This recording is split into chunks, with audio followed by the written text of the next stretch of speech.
নমস্কার বন্ধুরা, রিমি পুতুলের রান্নাঘরে স্বাগত। নিরামিষ দিনে নিরামিষ অনেক কিছুই রান্না হয়, আর আমি আজকে একটা বড় কুমড়ো নিয়ে বসে পড়েছি। আজকে আমি বানাবো নিরামিষ কুমড়োর ছক্কা। পুরানো দিনে যেমন ঠাকুমারা রান্না করতো, তারপরে মায়ের হাতে খেয়েছি। আজকে আমি বানাবো খুব সাধারণ উপকরণে আর একদম ঘরোয়া পদ্ধতিতে বানাবো নিরামিষ কুমড়োর ছক্কা। আর এটা আমাদের বাড়ির গাছের কুমড়ো। সকালেই আপনাদের দাদা পেড়েছে, এখন আমি কুমড়োটা কেটে নেব।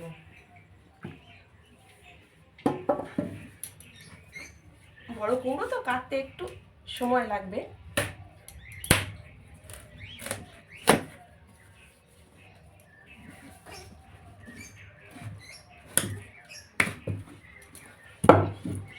কুমড়ো কাটতে আমি ফেল।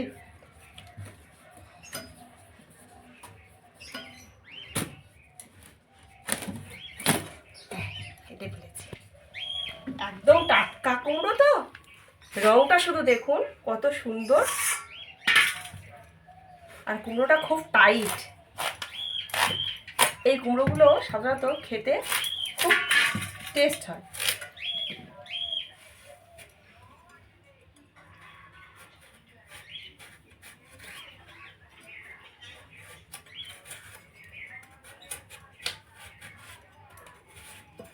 ছাড়িয়ে নিয়েছি, আর একটু মোটা মোটা করে কাটবো। এইরকমভাবে কুমড়োটা কেটে নেব। কুমড়োটা কেটে ধুয়ে নিয়েছি, আর এখানে আমি একটা বড় সাইজের আলু কেটে ধুয়ে রেখেছি।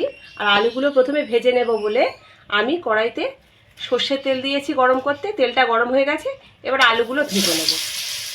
আর এই রান্নাটা আমি সম্পূর্ণ করব সর্ষের তেলে। যে কোনো নিরামিষ রান্না যদি সর্ষের তেলে করি তাহলে তার স্বাদটা একটু ভালো হয়। আলুটা একটু ভেজে নেব এইভাবে। আলুটা ভাজা ভাজা হয়ে গেছে, এখন আমি কুমড়োটা এর মধ্যে দিয়ে একটু হালকা করে ভেজে নেব।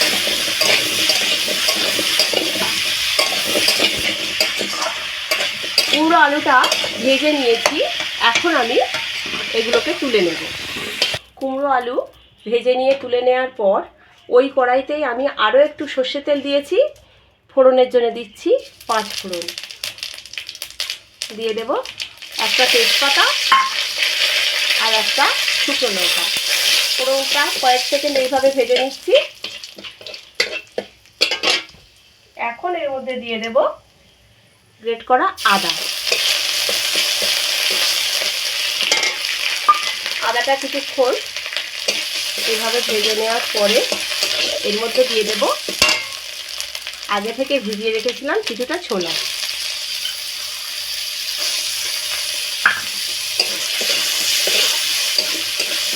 ছোলাটা একটু ভেজে ভেজে নেবো এইভাবে।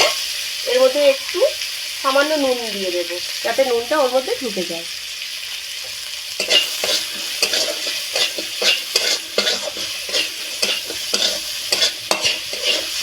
কিছুক্ষণ ভেজে নেওয়ার পরে এর মধ্যে দিয়ে দেব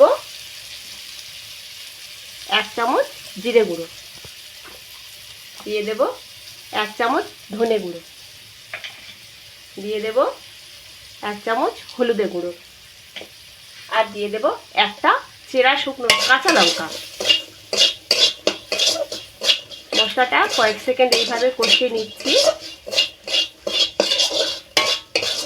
এবারে এর মধ্যে দিয়ে দেব ভেজে রাখা কুমড়ো আলু। কুমড়ো আলুটা মশলার সাথে খুব ভালোভাবে এইভাবে কষিয়ে নেব। এবারে এর মধ্যে দিয়ে দেব স্বাদ মতো নুন। সমস্ত উপকরণ দিয়ে ভালোভাবে কষিয়ে নেওয়ার পরে এখন আমি এর মধ্যে দিয়ে দেব গরম জল।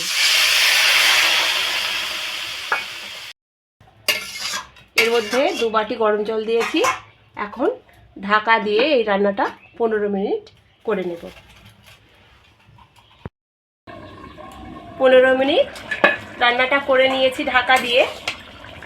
এখন দেখি কুমড়োটা ভালোভাবেই গলে গেছে। এখন এর মধ্যে দিয়ে দিচ্ছি 1 চামচ চিনি। যেহেতু নিরামিষ তরকারি একটু আর কুমড়োর তরকারি একটু মিষ্টি মিষ্টি ভালোই লাগে। আর ঢাকা দেব না, এই ঢাকনা খুলে আরও 5 থেকে 7 মিনিট রান্নাটা এইভাবে করে নেব। 5-7 মিনিট ঢাকনা খুলে এইভাবে রান্নাটা করে নেওয়ার পর ঝোলটা একদমই কমে এসেছে। এখন তরকারিটা পুরোপুরি রেডি হয়ে গেছে। এখন এবার নামিয়ে নেব। তো বন্ধুরা, তৈরি হয়ে গেছে আমার আজকের রেসিপি, নিরামিষ দিনের নিরামিষ রেসিপি কুমড়োর ছক্কা। এটা শুধুমাত্র ভাতের সঙ্গে নয়, লুচি, রুটি, পরোটা সমস্ত কিছুর সঙ্গে ভালো লাগে। তো বন্ধুরা, ভিডিওটি পুরো দেখার অনুরোধ রইল। আর যদি ভালো লেগে থাকে লাইক, শেয়ার, কমেন্ট করে জানাবেন। চ্যানেলটিকে সাবস্ক্রাইব করে আমার পাশে থাকবেন। আজকের মতো এখানেই শেষ করছি। ভালো থাকবেন, ধন্যবাদ।